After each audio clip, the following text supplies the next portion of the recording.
Canada সরকার এলএমআইএ process নিয়ে গত বছর বেশ কিছু সিদ্ধান্ত নিয়েছিল যাতে করে এলএমআইএ নিয়ে কোনো ধরনের দুর্নীতি না হতে পারে।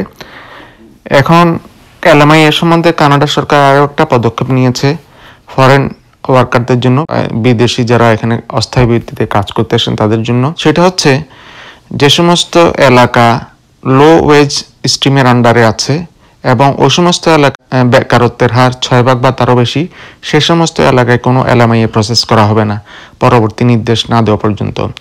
এখন জানা জরুরি হচ্ছে আপনি যদি এখানে কানাডায় কাজ করতে চান, কাজ করতে আসেন, এলএমআইএর জন্য অ্যাপ্লাই করবেন বা আপনার নিয়োগকর্তা আপনার এলএমআইএর জন্য অ্যাপ্লাই করবে, তাহলে আপনার জানা জরুরি যে আপনি যে এলাকায় কাজ করবেন সেটা আপনি লো এজ স্ট্রিমের আন্ডারে আছেন কিনা, অর্থাৎ ওই এলাকার জন্য একটা ওয়েজ স্ট্রিম আছে গভর্নমেন্ট, সেই ওয়েজ স্ট্রিমের নিচে কিনা আপনার বেতন, সেই ওয়েজ স্ট্রিমের উপরে যদি হয় তাহলে আপনার কোনো সমস্যা নাই।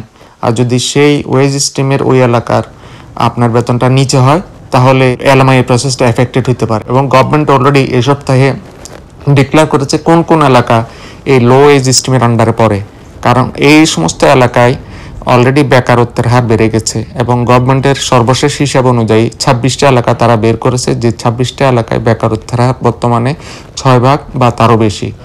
তো এই সমস্ত এলাকায় যদি আপনি কাজ করতে চান টেম্পোরারি ফরেন ন্যাশনাল ওয়ার্কার প্রোগ্রামের আন্ডারে, অর্থাৎ বিদেশি শ্রমিক হিসেবে অস্থায়ী ভিত্তিতে, তাহলে যদি আপনার বেতনটা সে এলাকার ওয়েজ স্ট্রিমের যে কাঠামো আছে সে কাঠামোর নিচে হয়, অর্থাৎ আপনার বেতনটা যদি লো ওয়েজ হয়, কম মজুরি হয় ওই নির্ধারিত কাঠামোর চেয়ে, তাহলে আপনার এলএমআইএ প্রসেস করা হবে না, আপনিও পারবেন না, আপনার নিয়োগকর্তা পারবে না।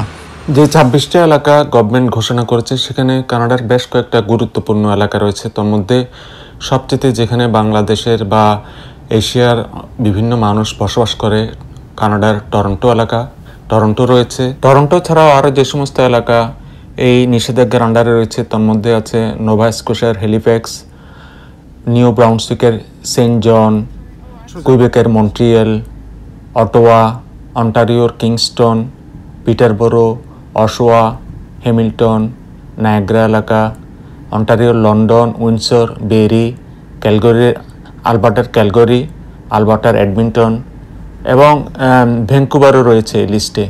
এখানে উল্লেখ্য আগামী 10ই অক্টোবর পর্যন্ত এই নিষেধাজ্ঞা বলবৎ থাকবে, যেহেতু 10ই অক্টোবর তারা নতুন একটা আপডেটেড লিস্ট ঘোষণা করবে। টেম্পোরারি ফরেন ওয়ার্কার প্রোগ্রাম, এটা কানাডার ইএসডিসি এবং আইআরসিসি যৌথভাবে পরিচালনা করে। মূলত এই প্রোগ্রামের প্রয়োজনীয়তা তখনই দেখা দেয় যখন ক্যানাডিয়ান সিটিজেন বা কানাডার পার্মানেন্ট রেসিডেন্ট দ্বারা কোনো এলাকায় যে সমস্ত জব আছে সেগুলো পূরণ না হয়, তখন বিদেশি শ্রমিক দরকার হয় এবং যে সমস্ত এমপ্লয়ার বা নিয়োগকর্তা আছে তারা তখন বিদেশি শ্রমিকের জন্য এলএমআইএ প্রসেস করে। এটা হচ্ছে টেম্পোরারি ফরেন ওয়ার্কার প্রোগ্রামের নিয়ম।